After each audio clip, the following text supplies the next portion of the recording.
So welcome guys on my channel. So आज हम theme second का चैप्टर 7 करने वाले हैं। इसका नाम है विजयनगरा एम्पायर। ठीक है, तो विजयनगरा एम्पायर को हम लोग हम्पी के नाम से याद करते हैं। ठीक है, हम्पी के नाम से क्यों याद करते हैं? क्योंकि जो उनकी मदर गॉडेस थी उनका नाम था पंपा देवी, तो वहीं से हम्पी का नाम निकला। ठीक है, अब जो है कैसे हम डिस्कवरी हुई हम्पी की, तो सबसे बड़ा कंट्रीब्यूशन इसमें कॉलोनल कॉलन मैकेंजी का है, जो कि ईस्ट इंडिया कंपनी के एम्प्लॉय थे।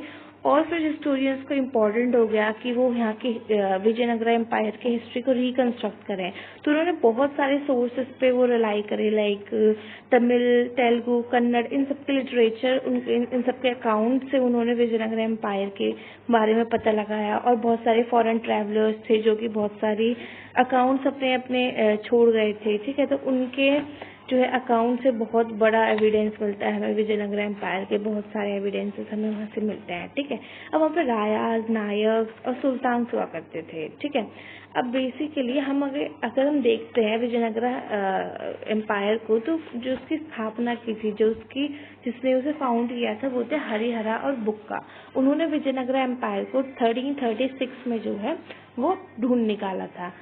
ठीक है, मीन्स उन्होंने ही फाउंडर थे ये दोनों ही। और उस टाइम पे जो विजयनगरा एम्पायर था, वहाँ पे बहुत सारी डाइवर्सिटीज थी, मीन्स अलग अलग रिलीजन से अलग अलग लोग लैंग्वेजेस बोलते थे। ठीक है, जो वहाँ पे सुल्तान जो थे वो कंटेम्प्ररी थे। ठीक है, विजयनगरा किंग जो थे उनके जो कंटेम्प्ररी थे वो थे सुल्तान। जैसे हमने देखा था ना दिल्ली सल्तनत, वो वहाँ पे जो है इमर्ज होगी, तो हम उसे अगले चैप्टर में देखेंगे। ठीक है, तो जैसे जो विजयनगरा एम्पायर है वो कर्नाटक में था, है ना, और लेकिन जो सुल्तान थे वो नॉर्थ की साइड में उन्होंने अपना कब्जा जमा रखा था। ठीक है, तो सुल्तान बेसिकली कौन? सुल्तान को अश्वापति भी कहा गया है। ठीक है, तो सुल्तान जो है डिकेन और ओडिशा के साइड में जो है रूल करा करते थे, वहीं के आसपास। ठीक है, अब जब सुल्तान और रायाज मीन जो विजयनगरा एम्पायर के एम्परर्स थे, जब ये आसपास रहते हैं तो इन दोनों के बीच में इंटरेक्शन भी होती होंगी, लड़ाइयाँ होती होंगी। ठीक है, तो इसी इंटरेक्शन की वजह से ही एक दूसरे के बीच में आइडियाज भी शेयर हुए। ठीक है, तो फिर वो उन आइडियाज जो एक दूसरे में शेयर हुए, उनके हमें बहुत बड़े एग्जाम्पल्स मिलते हैं। ठीक है, जैसे कि हमें बहुत सारे टेम्पल्स ऐसे दिखते हैं जिसमें उनकी छवि थी। ठीक है, ऐसे तो जैसे कि हम आर्किटेक्चर में हमें सबसे ज्यादा बड़ा एग्जाम्पल मिलता है इंटरेक्ट मीन्स आइडिया शेयरिंग का, कि जो कि बोरो किया गया था बिल्डिंग टेक्निक्स में। ठीक है, अब कैसे कौन कौन सा है, जैसे कि गोपुरम। ठीक है, गोपुरम जो है बृहदीश्वरा टेम्पल जो है थंजावुर में। ठीक है, थांजावुर में जो भी है, ठीक है, टेम्पल, वहां से हमें बहुत बड़ा एग्जाम्पल मिलता है। ठीक है, अब बेसिकली क्या था कि वहाँ पे बहुत सारे टेम्पल्स हैं, तो आप एक बार नाम देख लीजिएगा। चन्नाकेसवा टेम्पल बेलूर में, तो हमें यहाँ से पता चलता है कि हाँ भाई शेयरिंग हो रही थी आइडियाज की। ठीक है, अब वहाँ पे किंग्स और ट्रेडर्स मीन्स वहाँ पे पहले ट्रेडिंग भी होती होगी। ठीक है, तो हमें सबसे बड़ा एग्जाम्पल जो सबसे बड़ी यहाँ की डेवलपमेंट दिखती है वो क्या दिखती है? ट्रेडिंग।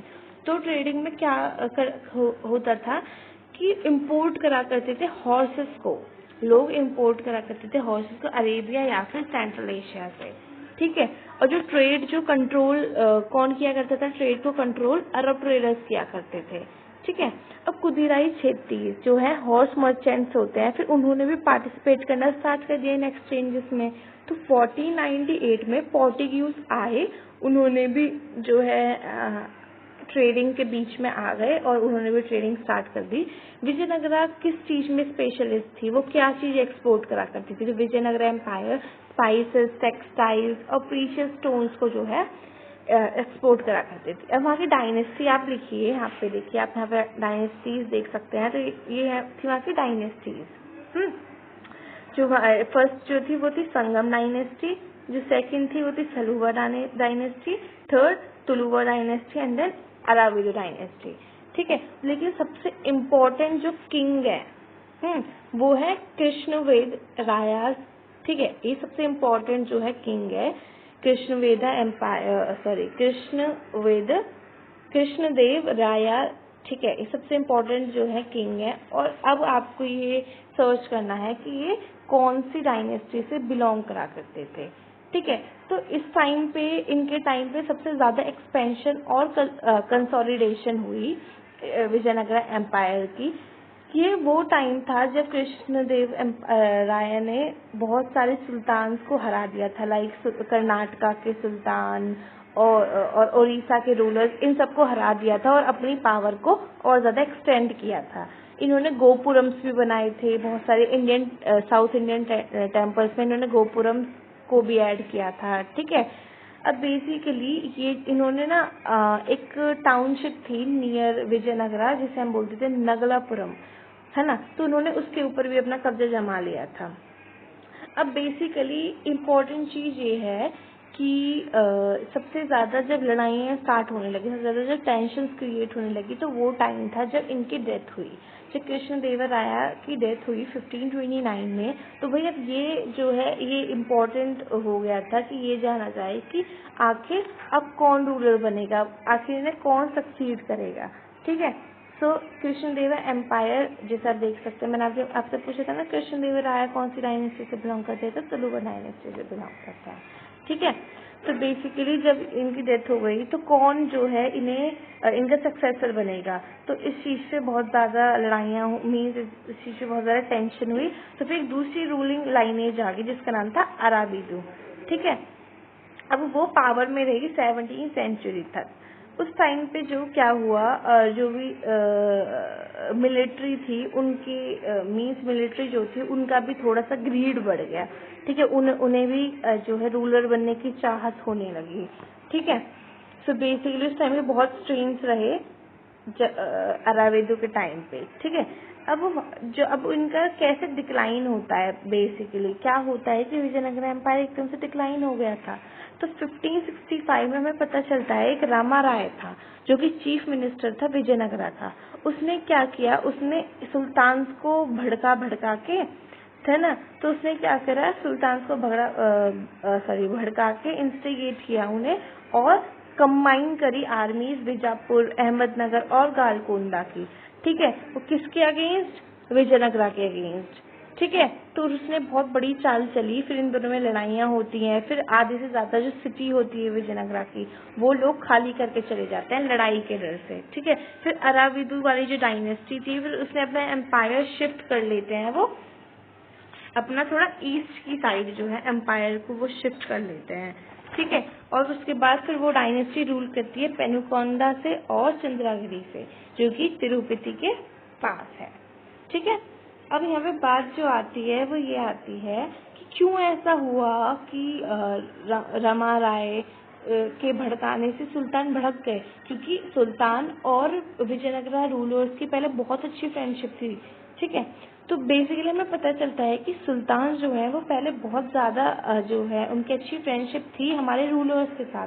तो ऐसे कौन कौन से एविडेंसेस हमें मिलते हैं, जैसे कृष्णदेवा राय जो थी, जो इम्पोर्टेंट किंग थे, उन्होंने बहुत बार सुल्तान की हेल्प करी थी और उन्हें ही माना जाता है कि वो ही इस्टेब्लिशर थे यवन किंगडम के, मीन सुल्तान के स्टैब्लिशर वही थे क्योंकि उन्होंने बहुत हेल्प की थी सुल्तान की कि वो पावर में आए, ठीक है। ऐसे ही जो बीजापुर के जो सुल्तान थे वो भी जब कृष्णदेव राय की जब डेथ हो गई थी तो उस टाइम पे जब बहुत ज्यादा टेंशन बढ़ रही थी कि आखिर कौन आएगा, कौन अब रूल करेगा, तो वो आगे आए थे और टेंशन सुलझाई थी उन्होंने, ठीक है, अनटेंगल्ड किया था हर सिचुएशंस को, ठीक है। तो बट रामा राय ने क्या किया कि सुल्तान को इतना भड़काया कि सारी फ्रेंडशिप जो है वो चूर हो गई और जो है ऐसे ही विजयनगरा एम्पायर का जो है डिक्लाइन होने लगा, ओके। अब मैंने आपको बता दी रायास कौन होते थे। अब नायक्स कौन होते थे, ये इम्पोर्टेंट चीज है, नायक्स कौन थे, ठीक है। तो बेसिकली नायक्स कौन थे, तो नायक्स थे जो मिलिट्री चीफ्स होते हैं ना, वो नायक्स थे। मिलिट्री चीफ जो हैं वो एक तरह से जमींदार का काम करा करते थे, ठीक है। जमींदार का मैं क्यों बोल रही हूँ जमींदार का काम करा करते थे, क्योंकि हमारा नायक सिस्टम था जो कि बहुत इम्पोर्टेंट और इनोवेटिव आइडिया था विजयनगरा एम्पायर का। एकदम जैसे दिल्ली सल्तनत में इक्ता सिस्टम है ना, ऐसे यहाँ पे था अमरा नायक सिस्टम। इसमें क्या हुआ करता था कि ये मिलिट्री कमांडर्स जो रिवेन्यू कलेक्ट करा करते थे, कुछ रिवेन्यू अपने पास रखते थे, कुछ रिवेन्यू किंग को दे दिया करते थे, और उन रिवेन्यू को हम वो लोग यूज भी करा करते थे टेम्पल्स बनाने के लिए, ठीक है। तो बेसिकली ये चीफ जो है ना, सिर्फ 2 ही लैंग्वेजेस ज्यादा बोला करते थे, जैसे एक तो थी तेलुगु, एक थी कन्नड़, ठीक है। अब ये लोग जो है अपनी लॉयलिटी दिखाने के लिए किंग को गिफ्ट्स दिया करते थे, ट्रिब्यूट्स दिया करते थे। ये जो है इनका कंट्रोल भी था उनके ऊपर। और 17वीं सेंचुरी में जब नायक थोड़े पावरफुल होने लगे तो उन्होंने अपने खुद के एम्पायर, अपने खुद के जो है इंडिपेंडेंट किंगडम जो है वो स्टार्ट कर दिए बिल्ड करने, ठीक है। फिर यहीं से जो है इनका भी थोड़ा कंट्रीब्यूशन रहा विजयनगरा एम्पायर को कोलैप्स करने में। अब विजयनगरा एम्पायर जो थी वहाँ पे बहुत डाइवर्सिटीज थी, ना ही सिर्फ रिलीजियस और लैंग्वेज के बेसिस से बल्कि फिजिकल डाइवर्सिटीज भी बहुत सारी थी।